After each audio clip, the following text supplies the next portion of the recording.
All right then. So let's get things underway. Are we dealing with notices of motion? Yes. I'd like to mandate administration to modify the parking bylaw to allow parking in front of Le Partage. You'd like this to be included under 6.1. 6.2 also I would like to add, Mr. Mayor, as a notice of motion.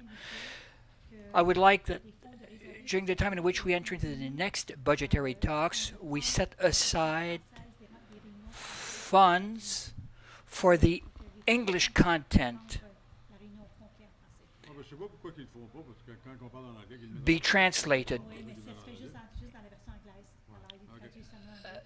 so that funds be allocated for the English portions to be translated also during televised meetings.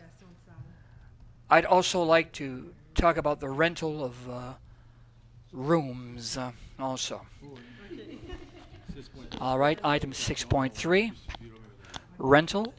Yes, Mr. Mayor, I'd just like to specify that we need a mover and a seconder. I'm sorry, I forgot to mention. Item 6.1, Mr. Jean-Marc Lalonde seconds me.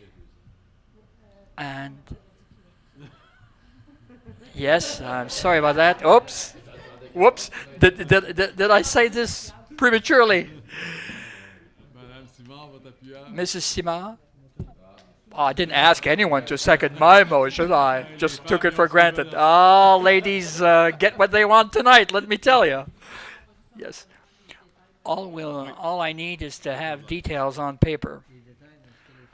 As to what women want, is that what you're requesting, details with regard to what women want? No. Listen, everyone in favor of adopting the agenda? Disclosure of pecuniary interests? None. Delegations or presentations? None. Petition letter from the College of Physicians and Surgeons of Ontario regarding the 2019 Council Award. I move that this item be deferred at a later date because Dr. Harry Jones of the Family Clinic Center has asked that this be discussed later. So do we defer it to the next meeting? Because the deadline for this to be acted on would be the 8th of October. Let's defer it to the next meeting. All those in favor? Carried then, thank you. Question period? None. We're lucky tonight. Nobody has any questions from us. Report from the United Counties. Oh, notices of motion. We skipped over that item, 6.1. Item 6.1, Mrs. Chouanière. I move that administration be mandated to modify the parking bylaw to prohibit parking in front of Le Partage building for security reasons and to prevent the blockage of any entrances that would cater to the residents' needs. Seconded by Councillor Lalonde. Fine. Item 6.2. Okay.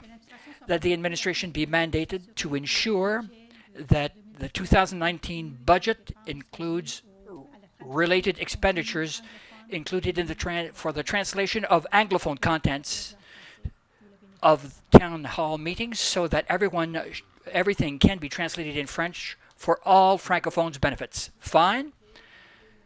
Seconded by Councillor Rivard.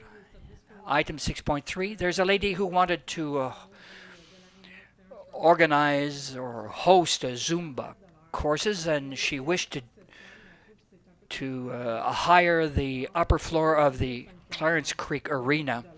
They're charging $40 per hour. The St. Isidore Arena would charge her $20 per hour. She'd prefer offering these Zumba classes at a lower rate for the people around here, but she says it was a bit too expensive for her to pay a $40 per hour rental rate. Mr. Boucher, what's your comment with regard to this? Well, Mr. Mayor, I need to respect the rental policy that's in place. I have a budget that I need to respect, so I have to charge applicable rates for each rental rental contracts that we enter into. That's what I was told. Well, I don't know how much she charges for Zumba classes, how many people attend. I believe she has 5 students at present. I know. You see, at this point in time, you know, we'd have to reduce the rates for anyone asking this. Well, there's a danger of creating a precedent here because we're not talking about a charitable organization here. We're Councillor Choignard. Well, Mr. Mayor, I believe that if it was, if she has revenue from these type of activities, she needs to charge more to cover her expenditures. A $5 charge is not even enough to babysit a child on a per hour basis. So $5 to $7 is not very expensive as compared to what Ottawa charges to rent out its facilities for Zumba classes. It's nothing really. Fine, fine. That's great. That's great. So I'd like Councillor Simard to keep her members' resolution open at this particular table for further deliberation at the next meeting. Well, I think I wish to withdraw it at this point in time, given the comments made. Okay, let's go on now to the report from the United Counties of Prescott-Russell. Not much at this point in time. Everybody's off on holidays. We attended the Association of Municipalities of Ontario conference. We attended a presentation given to us on the 17th, and we hope that we'll have something new to tell you when we meet with the new minister. I met with the minister, the existing minister. I mentioned Dave Darch, who worked for us, because the minister knew Dave quite well. So let's hope that we'll use him as a great asset in later years. Just a question here, Mr. Mayor. Are we going to perform work at the corner of Edwards and Highway 17? Yes. This has been allocated in the budget for this year, actually, yes.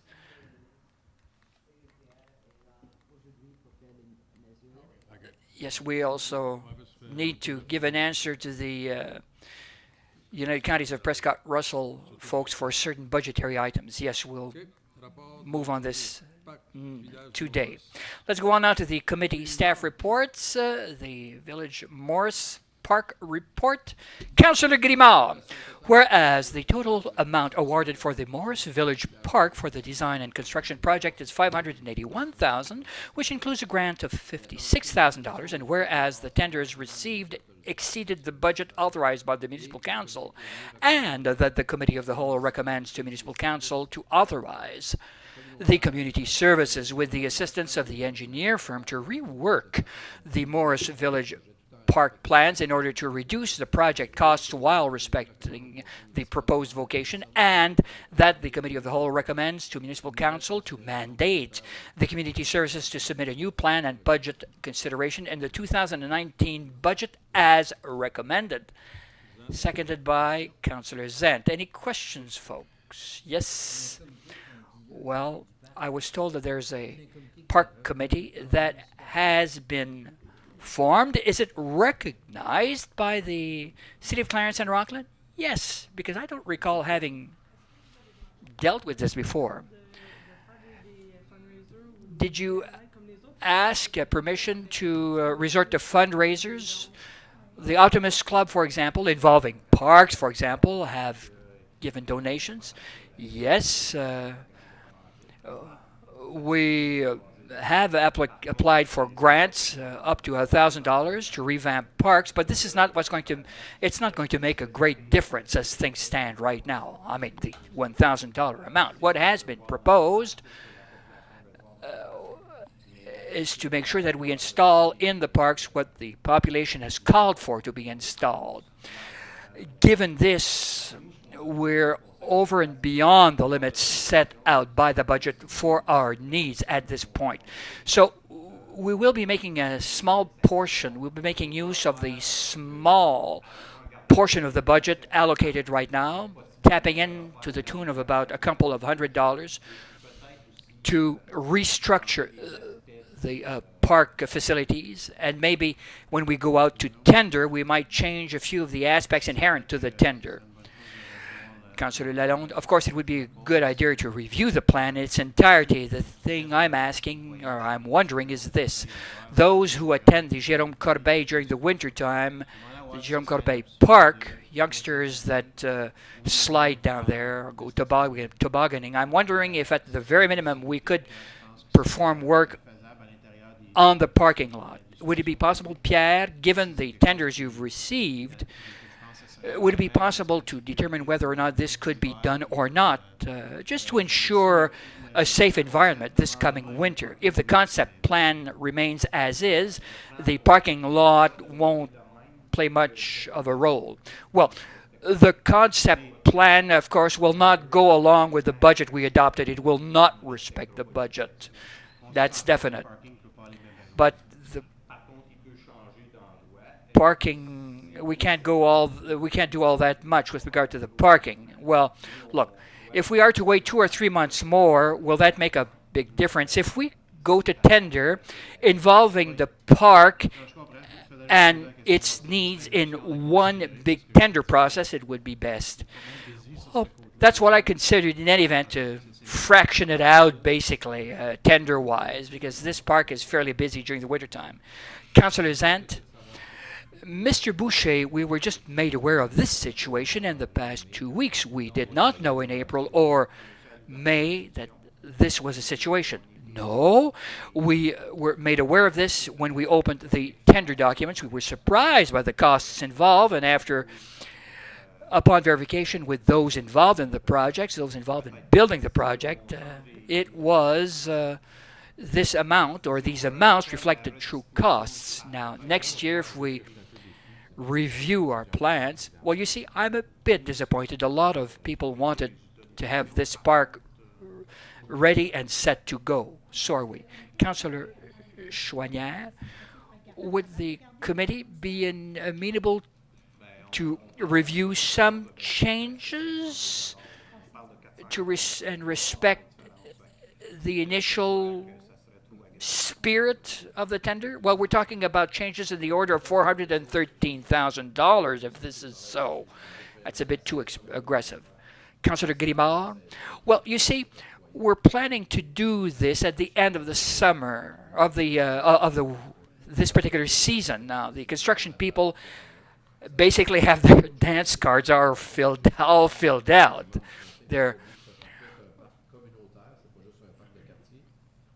This is a community park here. This is not a ward-related park. We gave $188,000 per acre for the park. Now, at this point in time, we only allot $77,000 per acre. So there's a shortfall, a monetary shortfall with regard to this project that we are involved in. And so I think that we'll have to think about reinvesting again, given the size of the park. We're talking about a 7.7 acre park. It's pegged at $77,000 or $77,000 per park. Parc Saumer has been parked at over $100,000.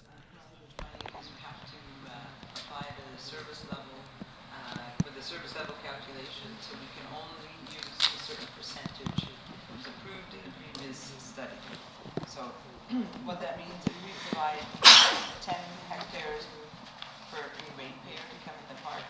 We can't build more than that with development charges. So it's set. There's a max for the service level. So we've used. But since we're going back into development charge study, maybe we could up that part. It's but the money for park development is limited by what you're already providing. So we can't increase the amount of acres per park, per person that we provide. You just have to tell Mr. Keogh to make a little miracle and find some money somewhere. So. I'd like to make one last comment. I'm in agreement with what Mr. Lalonde has stated, even though we're talking about potential work being done on the parking lot facilities, tens of thousands of dollars. The Jérôme Corbeil area is inundated by cars during the winter time. Maybe we might come up with a mini parking lot facility. Mr. Boucher, are there any Any solutions? Well, I haven't spoken to Jean-Luc about what their workload is. Well, maybe they could pinpoint where the parking lot could be built. And yes, Mr. Mayor, and we might go back to council to determine.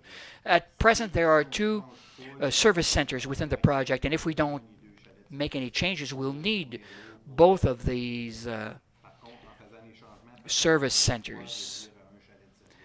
If we make changes, we might pare that down from two to one, but we'll have to determine, however, where the service center will be located.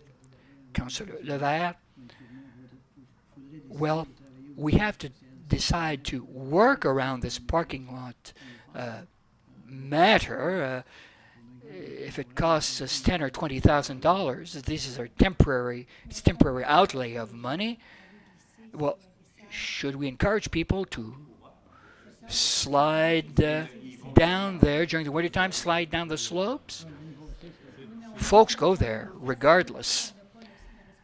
You know, if we don't facilitate, we don't have the responsibility. If we say that we're going to fix up the parking area so that to allow them to slide down the hill, well, I'd rather have this on the conscience than have the stigma attached to me where a youngster might be hit by a car where he should not have been there in the first place. From a municipality's standpoint, from our standpoint, would we be held responsible? Well, I'm in agreement with Mrs. Chouanière.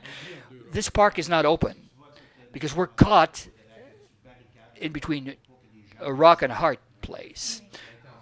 Well, we need to prevent people from going up on top of that hill to slide down.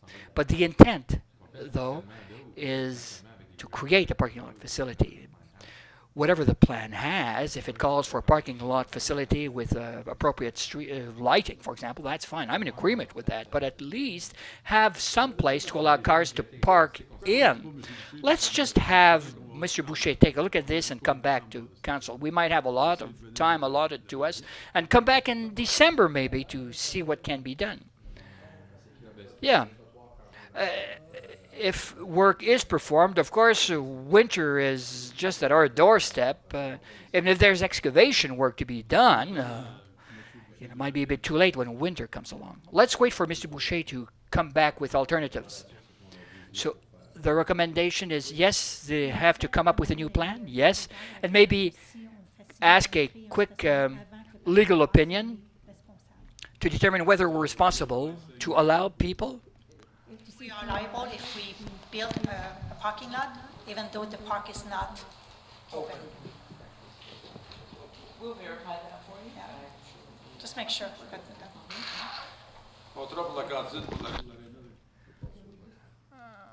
All right, let's go now for the canteen for the Clarence Creek Arena. Well, we're going ahead with the $8,000 Contract. review.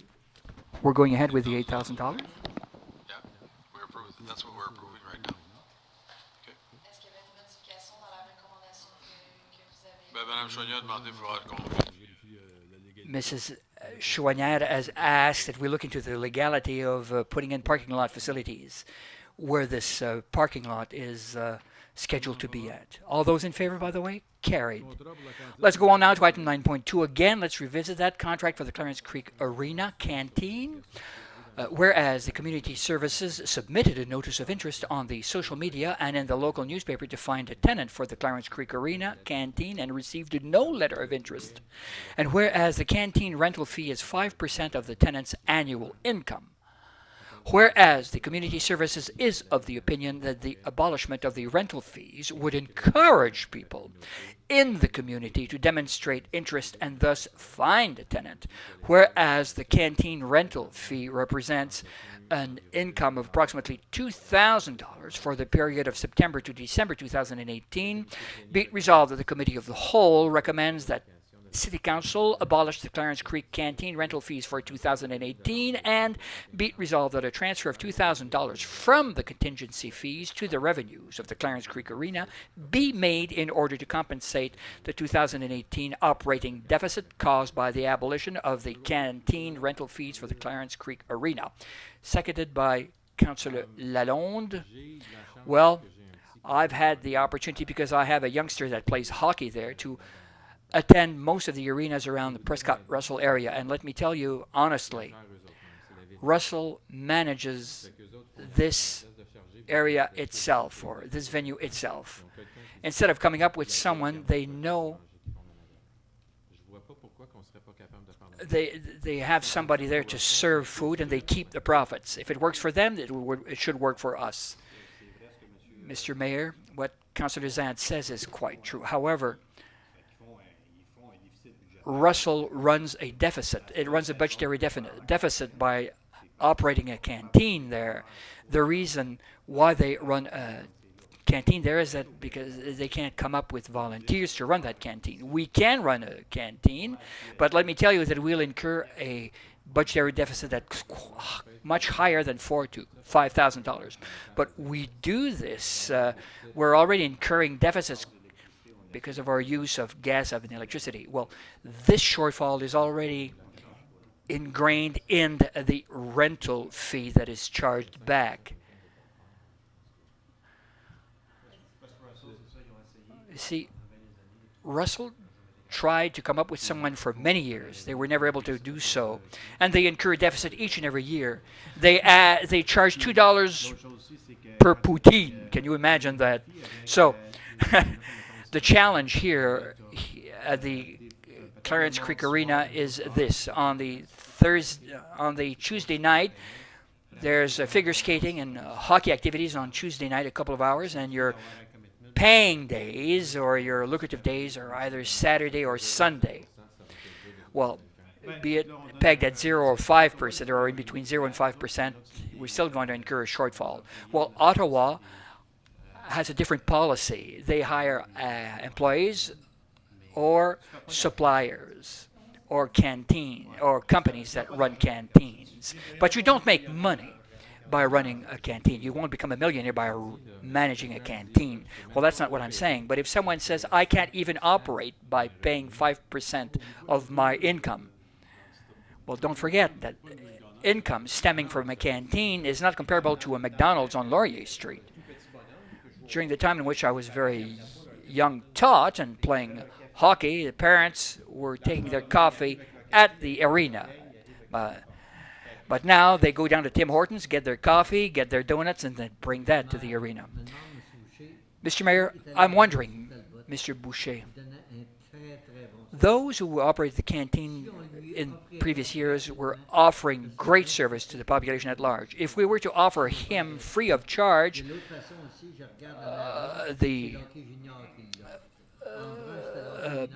mandate, if we are to offer him the possibility of operating this canteen free for all, this is done in Hammond for minor hockey, or if we offer it free of charge for the canteen to be operational when figure skating activities are offered.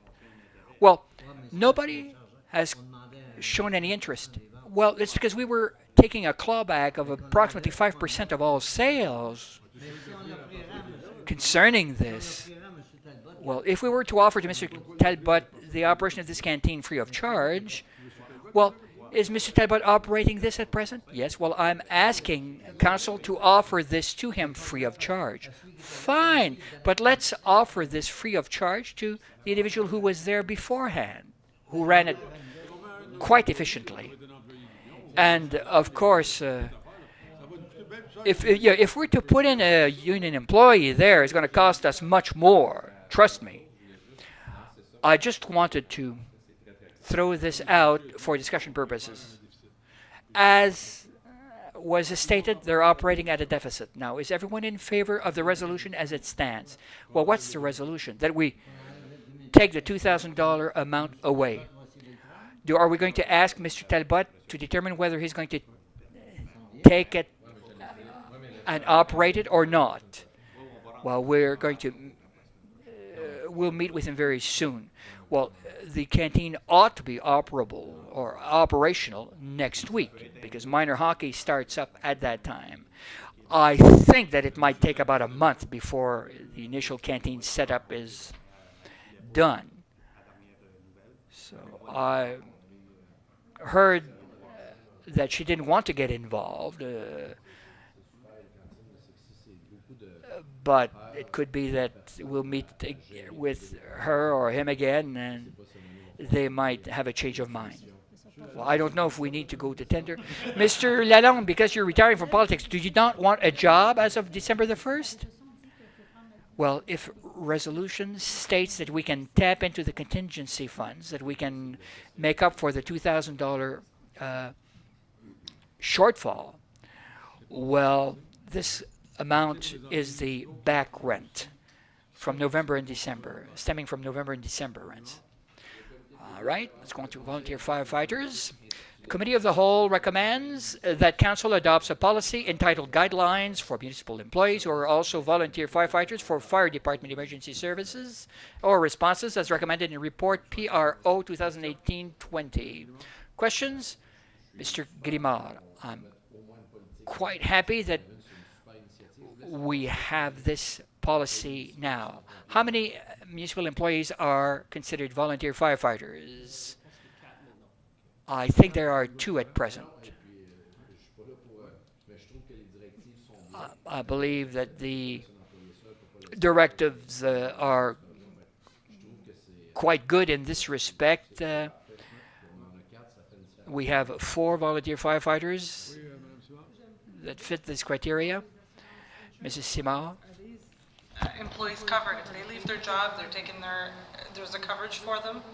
Okay, that's all. That was my only question. Je trouve que c'est super important. Well, I think it's quite important really to encourage more employees if we're able to come up with more employees. As an employer, we're asking other regional employers to free up people if they can. It shows that at least we do this as an employer ourselves. I think it's a great criteria. Let's go on now to award repairs of sanitary basin number 2. Mrs. Chouanière. The Committee of the Whole recommends that Council adopts a bylaw to authorize the Mayor and the City Clerk to sign a contract with Clearwater Work Incorporated in order to execute repairs on the existing sanitary underground infrastructure within Basin number 2 for an amount of $78,160, excluding HST.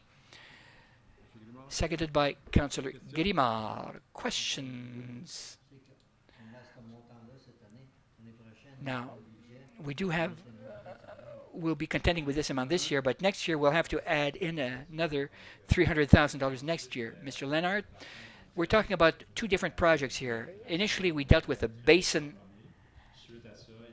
a sanitary basis per se, but now we need to get into repairs to the pumping station next year. So this directly or indirectly relates to the pumping station. Well, there's a tiny distinction to be made. The $300,000 set aside next year is for the pumping station itself. So the pumps, the building, all of those installations are earmarked for work related to the pumping station. We're now in the process of repairing piping leading to that area. These are pipes that we had that were broken a few years ago. No, you're talking about the pumping station number 1 in the industrial sector. We're talking about the pumping station in the Saint-Jacques-Campeau area. It's an older structure. Fine. Any other questions? All those in favor? Carried, then thank you. Let's go on now to protective services. Mr. Guillemard. I move that report PRO 2018-018 in regards to monthly statistics be received as information. Seconded by Councillor Chouanière. Questions? Councillor Guillemard. I'd just like to make everyone aware that our 4 bylaw enforcement officers answered 381 complaints that were lodged. We might hear residents saying that our bylaw enforcement officers are not busy, but It's been resolved. Some of them require nothing, some of them require long hours of work. work, so. For just 4 officers, it's close to 100 complaints in a month, so they're busy. Heureusement qu'on avait allongé. Well, I believe that we'd also modified opening hours. Yes. Well, I would like to thank you on behalf of the population at large. Thanks, man. Welcome to council.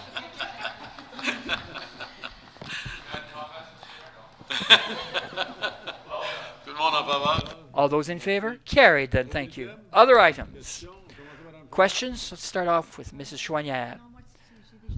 No? Councillor Grimard, Councillor Zant? Yes. Mr. Lenart? On Albert Street. I believe I'd sent you an email concerning this situation.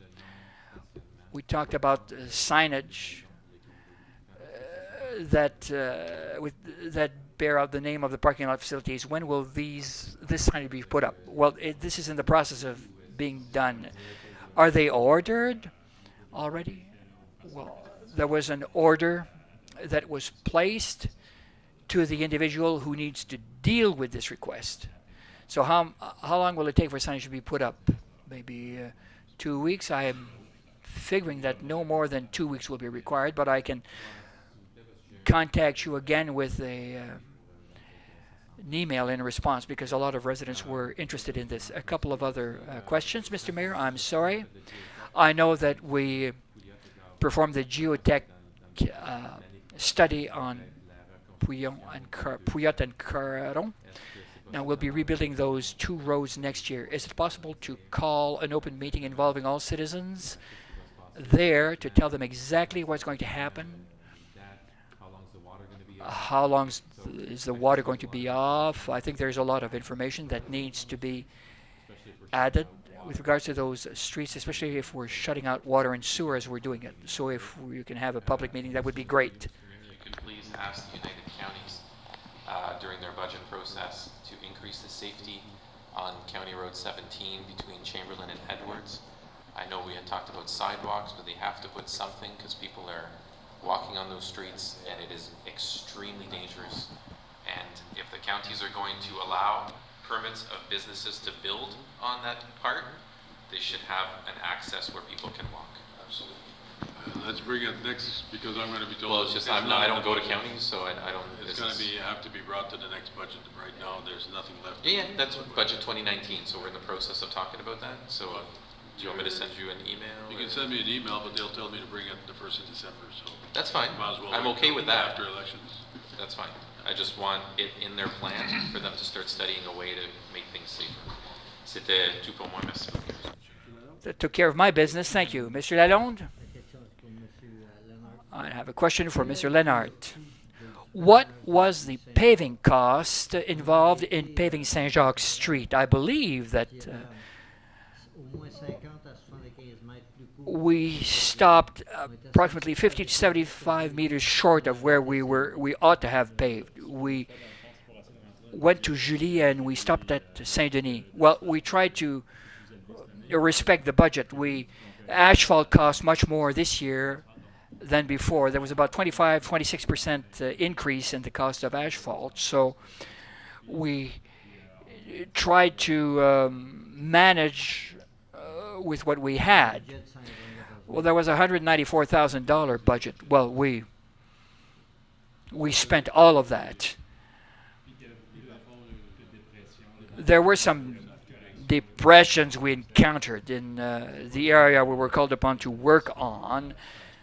It's not the typical scratch coat situation where you just put in a bit of asphalt. There were a lot of corrections to be applied to the roadway there. I'd like to make an announcement, by the way. Tomorrow at 11 a.m., we're putting up the Heritage Dumoulin Park plaque. And it's mandatory to have this installed the week prior to the 1st of July. A part of this ceremony was conducted a part of this was done in Victoriaville, and the other part will be done here. It's the huge historical plaque that's going to be put in at the park tomorrow at 11 a.m. Now, I haven't spoken of my auction. Now, on the 8th of September, there'll be a great auction at the arena. Cars, pontoons, barbecue units. Are there rabbits up for sale? Do you have any rabbits of your rabbits up for sale, Mr. Lalonde? Well, look, no. But there are all types of activities. Over and above $400,000 worth of items to be auctioned off under one roof. I haven't supplied any of my rabbits for that purpose, unfortunately. Mr. Levert, the United Counties of Prescott-Russell, Mr. Mayor, received a grant from Infrastructure Canada. They paved in my ward on Joannis Street, along with the shoulders for bicyclists, for those on bicycles. But they came short of a few meters to reach the village proper. About 200 meters. They were short about 200 meters. It's unfortunate. Well, the counties, they stop at the limits of the city of Clarence and Rockland. Usually they won't do any work within Clarence and Rockland. Well, they should work hand in hand with the township of Clarence and Rockland. How much would it cost? $10,000? Once the manpower is there, it's just a question of paying for the material involved. Look, I'll attend the meeting on Wednesday. I'll raise that issue, of course. Now, I can't speak to the project. I know that this year or next year we'll try to coordinate things. We are dealing with 10-year plans, and we're trying to coordinate projects to allow budgets to pay for those projects in the works. Nothing, Mrs. Simard. Mr. Lalonde, 2 questions. The first one, I'd like to address this question to one of my 3 amigos to my left. Municipal drain and the invoicing that we sent to municipal drain to citizens. We had a lot of difficulty when I sat at the council table. Residents said, well, I receive a $8.22 bill to pay, and I don't have any further information. Each and every year I ask to obtain additional information, an explanation as to why they're charged $8.22 and his neighbor up in front is charged $60.34. It depends on the amount of acres that you have, the more water you'll make use of. Well, I've been harping on this for the past 4 years. I believe that the province decides on what the cost is. We're just stuck sending the invoice.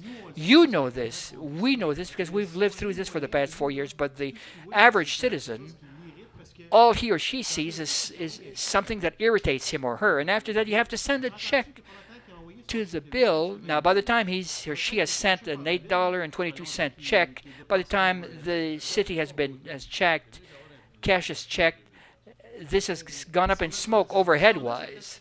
See, if we adopt this attitude, Mr. Mayor, we're just lacking respect for the citizen.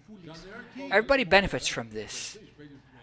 I myself pay an amount of money to maintain a property. We received an invoice last year with regard to Baseline where they had to fix up the sides and put in gravel and all of that. Well, I'm not questioning the fact that this work needs to be performed. I'm not questioning the fact that we need to invoice what needs to be invoiced. But what I'm questioning is this. Why do we do work half-heartedly and not explain to citizens, well, we could put up a phone number for them to call? No, just send off a simple letter to explain major points. Well, the body of the letter won't be the same for everyone. Well, it will be the same when we perform work on a municipal drain. The invoice is separated, stating the job cost much, the provincial grant covered so much, and the rest is covered by residents paying in. Well, they might wonder where there's discrepancy. Some might live 1 kilometer away from work being performed and they're charged at a different rate. We can look at the process with the drain consultant and our accounts payable. We essentially receive a report from the drain superintendent, and finance simply bills based on the report that the drain superintendent does. So whether or not we can, along with Mr. Lenhart's department, we can look at, maybe we can set it up as a memo or some other type of Is there a way you could, instead of saying, sending a separate bill to the resident like that, just include it into next year's tax bill? And say you have one send off and then everything is in it with the letter and the map and everything. We're billing residents for works that have been done a year and a half, almost 2 years ago anyway, so it doesn't change it. Mr. Mayor, I think that might even be more confusing for ratepayers because they'll see their tax bill. At least when they get the municipal drain bill, it's directly related to a municipal drain. Yes, sometimes the resident is aware that the drain was worked on. Yeah. Or they may have got a notice, but they don't remember or what have you, but that is the process as it stands. Now, to put it on the taxes, I think would be more confusing. Okay. Let's not forget, under $5, you don't get a bill. Eventually, hopefully, we'll be able to pay online. Yeah, That'll to also- facilitate stuff. I'm joining that. I think what's important is that the people understand why my neighbor pays only $8 and why do I have to pay 15 and why this one is paying $21. So, you know, if there was a note, general note saying, well, the total is divided by how many, what their frontage is. You know, I don't know what it's based on. There must be a reason why some people are paying. It depends how much Or land charge you have. more than others. You could have maybe 100 acres. Half your lot could go on one side of the road, the other half could go on this one drain. So you're gonna be charged for, but if the guy next door, all his water goes in that drain, he's gonna pay more. Yeah, but how do they determine how much you're gonna pay? Well, that's They're the gonna province charge. that decides that, it's not us. Mr. Yeah, Mayor, but, okay, so we should find out from them and then we can well, explain the drain it. superintendent is trained in what they have to do and how they do the calculations. And they do reports based on the way they're told to do it by the province. The drain superintendent can be called by the resident for an explanation. Sometimes it's detailed, it's based on frontage, it's based on calculations that are in the municipal act. So, Monsieur Eric Leroux is the drain engineer here. so Mais c'est une loi, ce qui existe. But this is an act. The act explains quite thoroughly what this entails. We're talking about the lot sizes, as Mr. Mayor has alluded to, an eighth of an acre or something, that will be calculated differently. But definitely, Mr. Leroux has all of the sizes involved, but there's the act, and we could attach a copy of the act that explains it. If we give a phone number that leads to Mr. Leroux's office, he could explain exactly what needs to be explained. He has all the information in hand. Well, really, it's ridiculous for us to talk about this 4 years after we've been voted in. Most of the time, these are people that come from the city or from the outside that purchase property. You don't know that you're contending with a municipal drain until you receive a bill. Most people don't know what a municipal drain is all about. Well, most farmers are aware of this, but farmers do not make up 90% of the population, Mr. Mayor. What can I say? Yes, the other question that I do have is for Mr. Leonard. I believe that last year, Council had modified the bylaw concerning culverts impacting residents in the area. I believe we were the only municipality within Prescott Russell last year that changed culverts and paid for it. Council modified this so that residents be called upon to pay. I have no problem with that.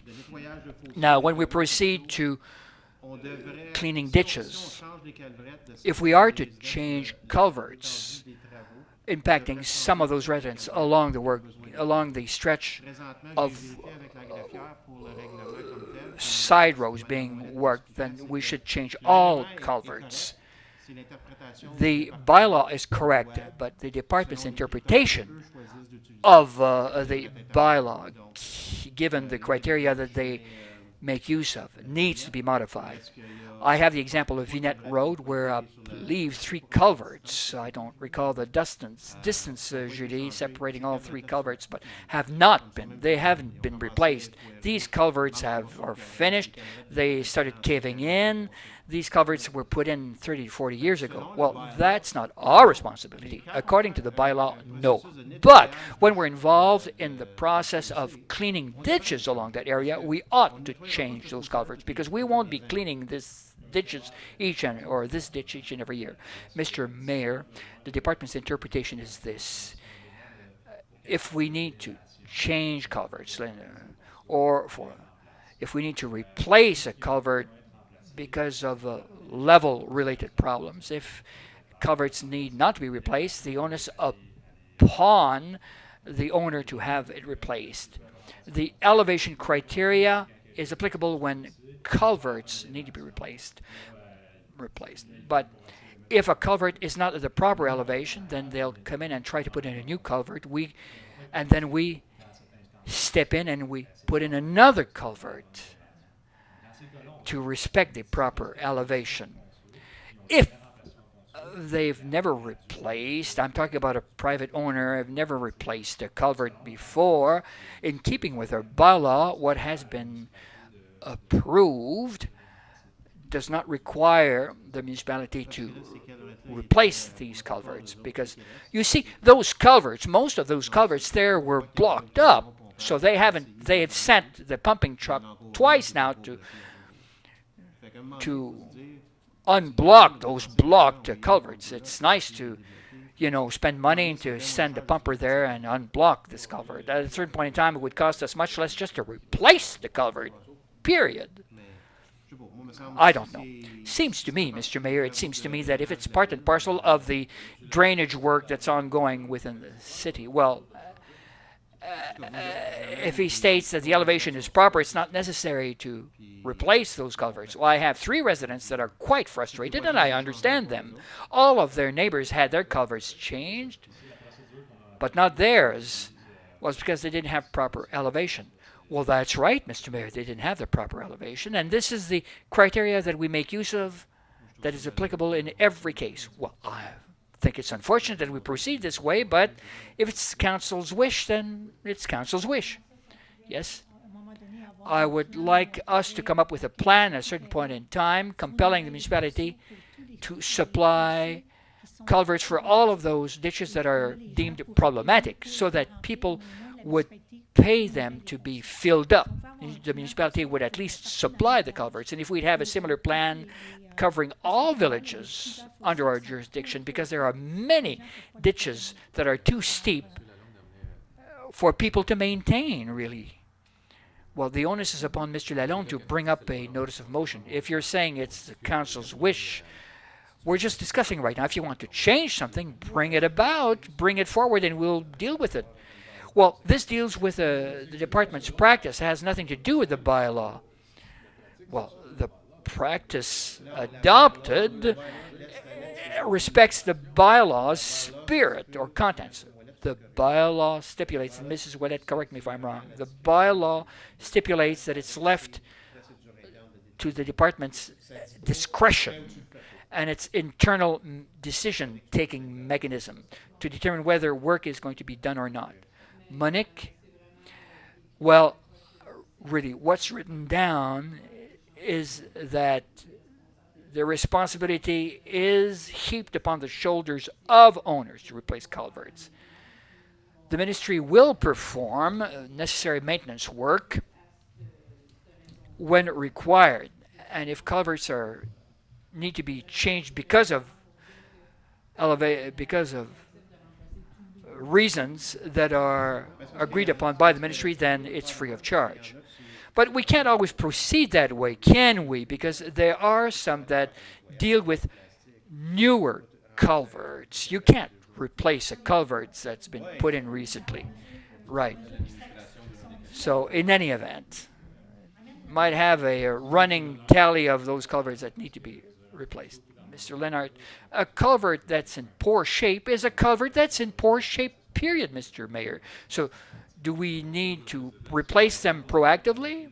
The reason why you adopted this bylaw was to, move away from this type of responsibility that had been heaped upon us in the past. But citizens deem that the ditch is owned by the municipality.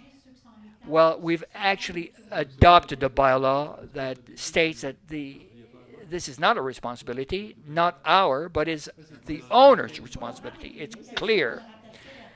I understand.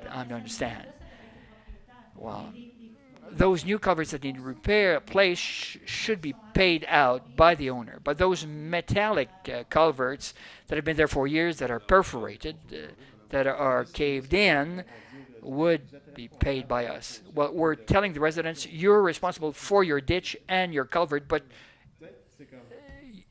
these are not on your property. It's just like saying, you know, hey, look, City of Clarence and Rockland just washes its hands of this. But the fact is, we're responsible for the maintenance of the roadway. If you want to go into your onto your property, it's our responsibility to maintain the road to allow you to go onto your property. You have to pay for the entrance leading onto your property. But you see, it's like we pick and choose what needs to be done. Look, we can needlessly discuss this, you know, for hours and hours. There's a bylaw that has been adopted and enacted. If owners are required to pay for all the piping in front of developments, adjournment, call, thank you. Good evening, everybody.